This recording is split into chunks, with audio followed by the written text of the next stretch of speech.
Hey guys, how are you? Hey everyone. Where do you guys want to sit? Yes, we'll sit. So how are you guys? I cannot see you at all. You're a big white blur. So we have we don't have a huge amount of time, and I wanted to quickly introduce who we are and put in your brains that maybe we're going to ask you guys a few questions, because unlike some of the other applications for NFT, how we as filmmakers are using NFTs is still very much a work in progress, and we all have a different take on it. We all have different needs. We all do different things, and we're also curious about if any of you guys are filmmakers and what you might be thinking. So really quickly, let's introduce ourselves. Jeff, you can... Thank you, Jen. My name is Jeff Crane, executive producer of NFT the movie. And instead of talking a whole bunch, I'd like to show you our first of 3 trailers, if you guys don't mind playing that over there.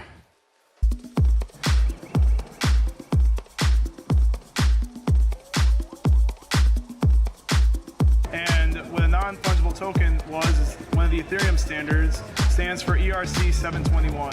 So 721 was a proposal on Ethereum to make something called a non-fungible token. Hi, my name is Brittany. An NFT is a non-fungible token, meaning an encrypted piece of digital content that cannot be exchanged for something else alike in value. It is unique and special, just like you. I think Web3 and decentralized protocols could change the world. This is the Napster moment of finance, and it is the opposite of the Napster moment it's the opposite of the Napster moment for creative individuals. Well, what do you own NFTs? Like, you got like a lot. Yeah, we got NFTs, we got punks, we got hash masks, we got mooncats, we got VFriends, we got Meebits, we got we got some legendary NFTs. Look up someone named.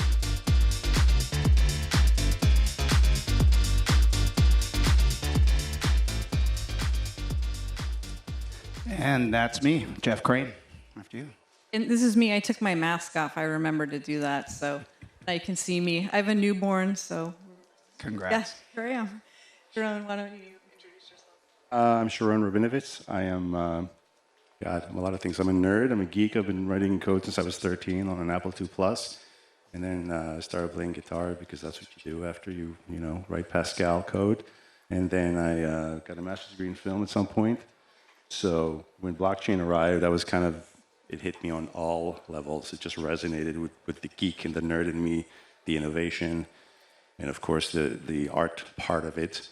And for the first time in my life, I was really more in tune with the macro story of what is happening here, specifically the blockchain technology and the art collision and how that's going to change everything.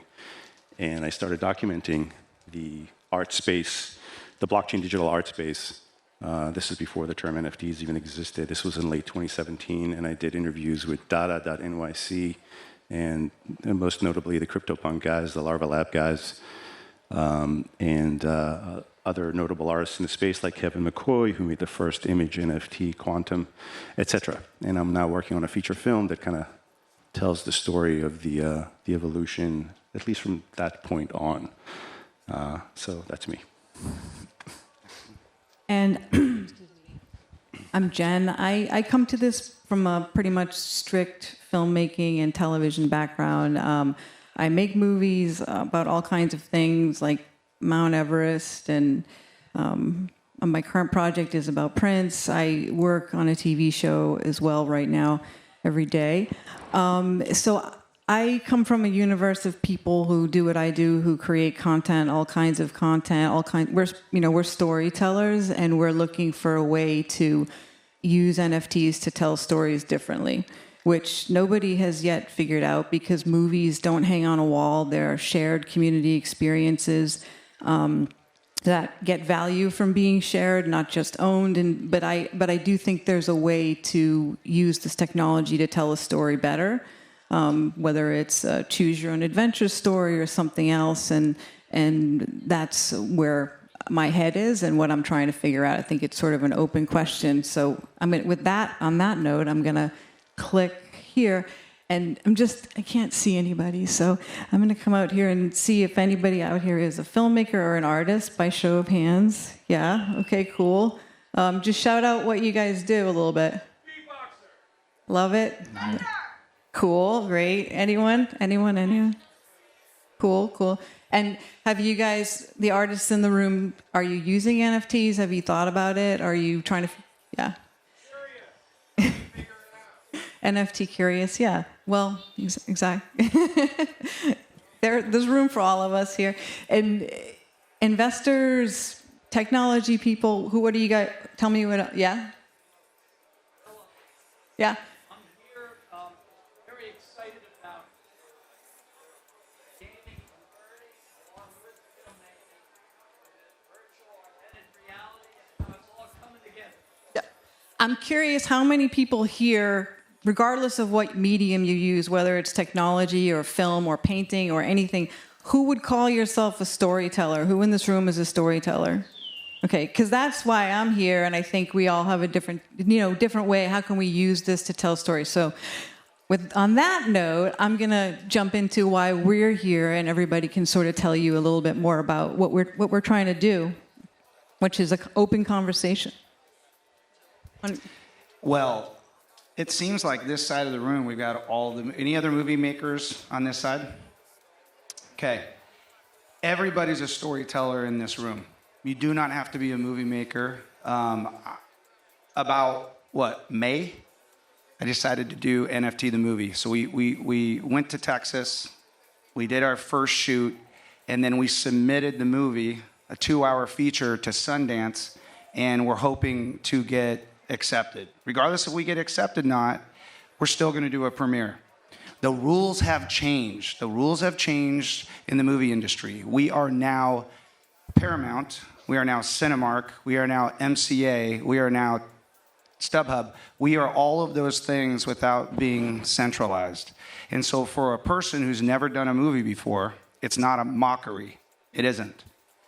I've been an entrepreneur for 30 years, and I know the formula of how people work. So what NFT the movie is, it is humanity and technology coming together. Because what I believe is that people stay the same and technology changes. So I want to impart to you, anybody who is in here who didn't raise your hand and said you weren't a movie maker, that doesn't mean you can't do something tomorrow. You can't wake up in the morning and go, I'm going to go tell a story, because that's what I did. So, after you. So for me, what I'm trying to figure out, if anybody has the answer, feel free to jump in. I'll give you an NFT.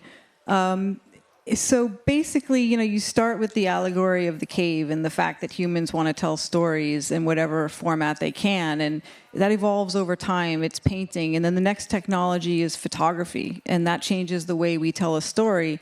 And then we've got motion picture, and that changes the way we tell a story. And, it's about how can I use this medium to do it differently, to make the experience more immersive, more universal, more accessible.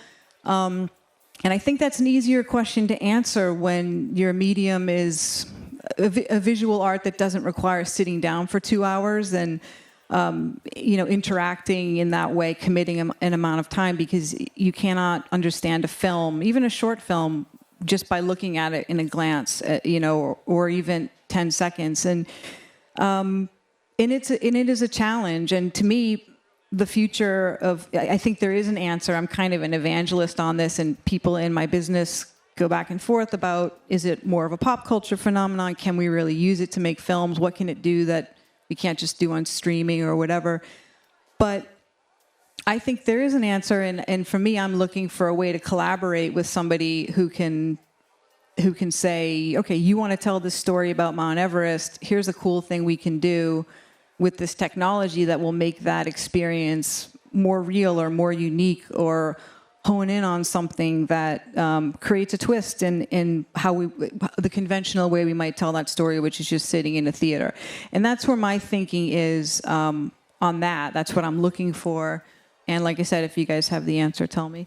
But because my film projects right now, I do have NFT sort of ancillary NFT things happening, but they're not the film itself, you know.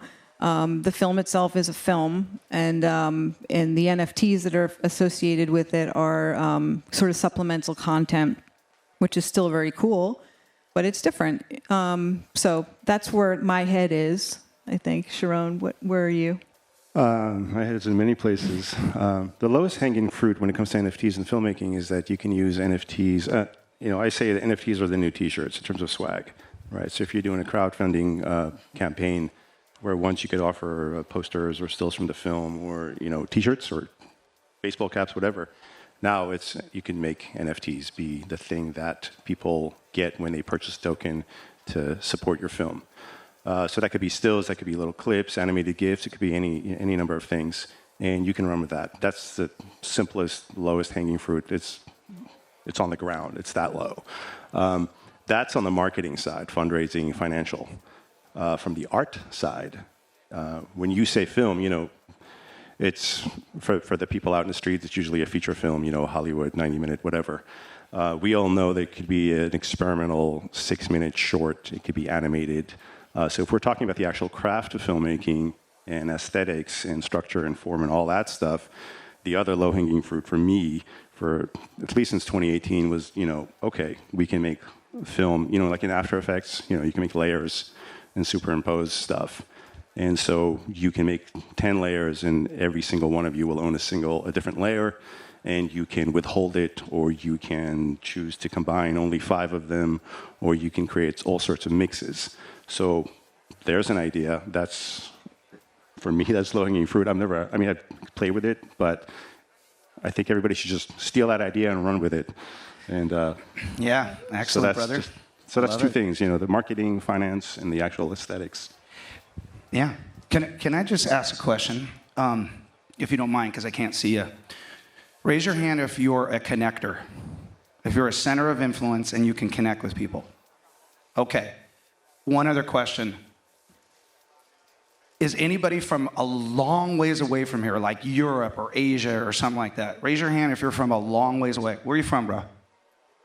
Tokyo. Okay, you ready for this? Check this out. I don't have to go to Tokyo anymore to make a film. What's your name, sir? Tom? Talk. Like it. Here's what's going to happen. I'm going to call Talk. I'm like, listen, bro, do you know a documentarist? He's like, yeah, it's my next door neighbor. He's freaking awesome. He's been doing it for like 5 years, and he's Mr. YouTube. I'm like, great, Talk. I need you to go down the street because there's an NFT company in Japan. I don't want to fly there. So the documentarist goes and interviews the company that's this awesome company in Japan that's doing NFTs. What Talk does is he sends me that file. And now, because of the smart contract, we can share in that. I don't have to get on a plane. I don't have to get all my gear. I can have the best people all around the world send their content to me. And if you can collaborate with a painting and you can collaborate with music, you can sure as heck collaborate with film. That is changing the game. And this is not hyperbole. We've done it. We made 5 films in one. Puerto Rico, Utah, Florida, Texas, and California. We've got Amsterdam, we've got Dubai ready to go, and we are just so excited for people to jump in and go, hey, we've got our content. And we can move at the speed of light. And one last thing before I pass it along to Jen. Everybody gets to participate. There are over 22 people who have ownership in NFT the movie and only 1 investor, and we're not a DAO. It's because I wanted to make sure that those people who are grinding, like the Miguel Celises, right?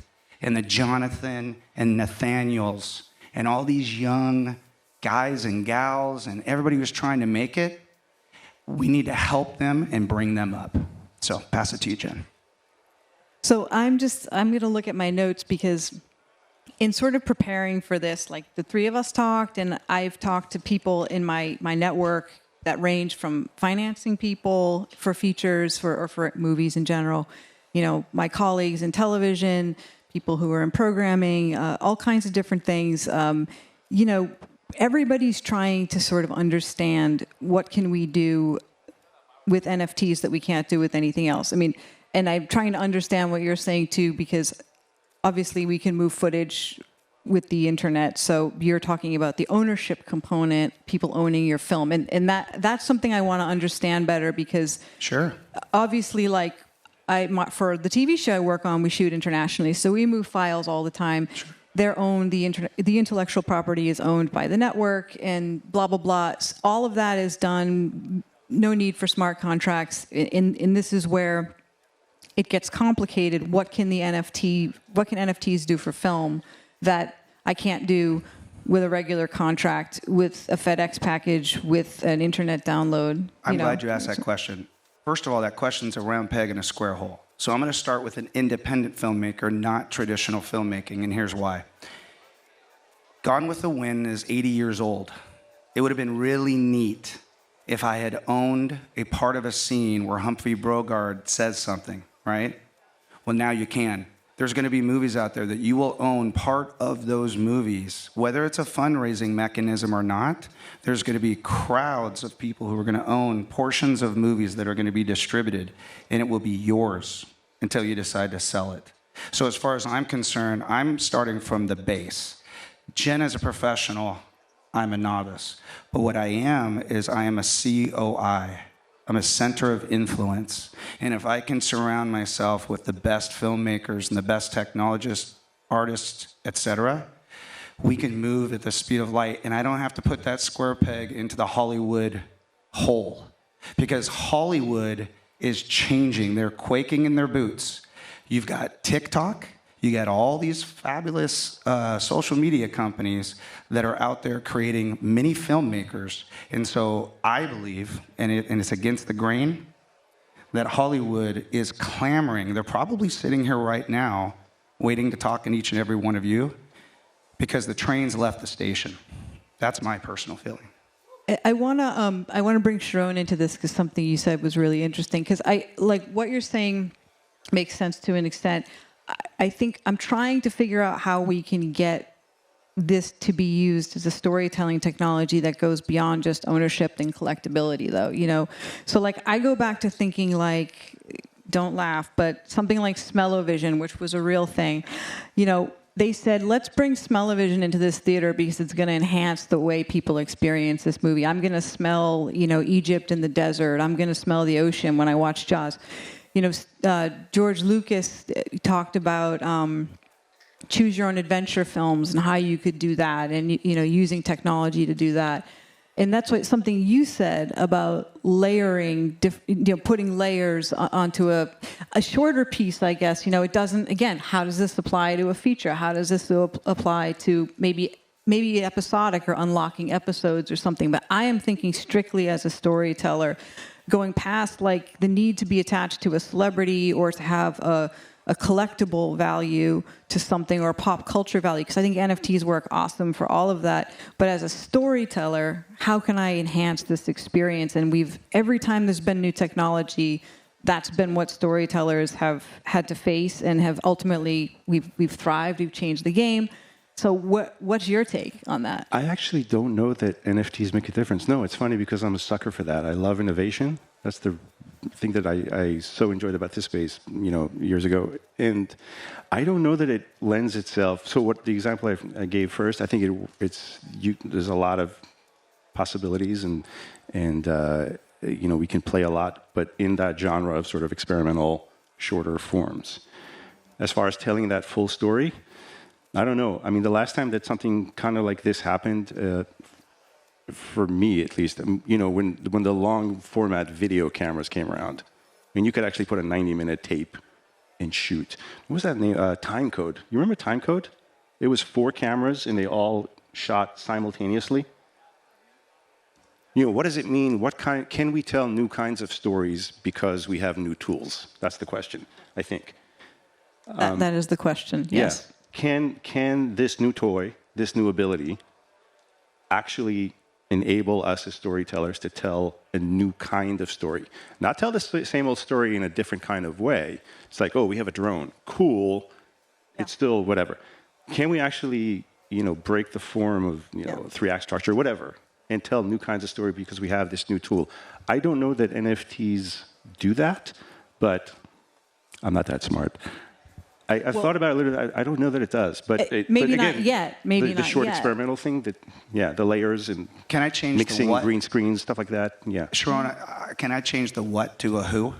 See, we all have different ways of looking at something, and the way I see this is blockchain started so that we could all participate at some point. That's why DAOs were created, right? So in this case, and there's going to be movie DAOs, they're already happening right now. In this case, what I'm really focusing on is not the technology, it's the people who get to now play in the game that they used to not be able to play unless you got funding or unless you compromised yourself physically, morally, ethically, or whatever the case is. And I'm not painting a broad striped brush, just watch the freaking TV and you'll see how traditional Hollywood spits people out. I was in Santa Monica about 5-6 months ago, and I bumped into a child actor from way back when, and she's been in like 40 freaking films. Wouldn't it be really nice if she had gotten a little check in the mail, and she was on a smart contract because she put her, blood, sweat, and tears? But that didn't happen. It went to the very top, to the very tip top, and the only way you got into those parties is if you played the game. I am not playing your game anymore. We have our own game, right? We're the ones that are setting the standards. And so it's not contradictory to what Sherone and Jen says. I'm actually complimenting this. What I'm trying to say is there's somebody out there with the cure to cancer. So why not we give them a chemistry set? There's somebody out there with the cure to answering life's questions on film. And what NFTs are is a chemistry set for you to play around. And when we start, and I'm going to finish it with this, and I apologize for being verbose. When we started the internet and everybody was listening to, we had no idea that wasn't going to go away, right? So we built everything around the, and now that doesn't even exist anymore. So we can't look into the future, we can only look into today. And I want to admonish every single one of you, after we're done right now, to take your iPhone and start making little videos and then figure out the answers that Sherone and Jen and myself are trying to figure out. Right, and I agree with that. I think the big question is how. NFT the movie. Because I work, I'm working with Prince right now, not Prince himself, obviously, but working on a film about Prince. And Prince was all about ownership, during his life, owning his masters, and he really made a big, he brought changes to the music industry because as an artist, he wanted to own his own work. And he was always interested in technology and changing the music with technology and changing the way the game worked. But the hard question that we have right now is how? How does it work? Where's the value? And how can it help not just, democratize Hollywood to some extent, but actually make stories better? And how can it help the average, the up-and-coming filmmaker who's not Ashton Kutcher? I'm glad you brought up Prince. We only have 46 I know, seconds. But I need to say this because you said something so poignant. Prince changed his name. I know. They owned him. So Quentin Tarantino the other night, the reason he's doing what he's doing, so he can own all his films. He only owns Jackie Brown. He wants to own all of his films. That's why we're doing this, so we can own what we create. But I just want to say one thing. It's not about, I'm coming at it not from ownership. I'm coming at it from as an artist. How can I make a new way of expressing myself? And the focus on NFTs is so much about ownership, but if we're going to use it for art, we have to make art. And we have to figure out how to elevate this form into an art that is cinematic and that works in that realm. And there's no answer, and that's okay because it will come. We all have to just keep working. There you go. But you can What's gamify that? the movie, but is it still a movie, Well, you could put NFTs, clips of the movie in like blockchains that are scripted so you can mine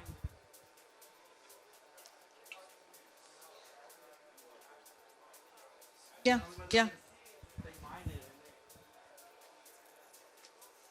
That's totally cool. Yeah. A friend of mine has a Michael Jackson 5 reels. They just sold as content for NFTs that has never been seen before. Wouldn't you like to see that? But that's a collectible. That's not a story. But we Actually, have to it go. is a story. It's about the Jacksons. But listen, thank you so much, everybody. We really appreciate you. Thank you.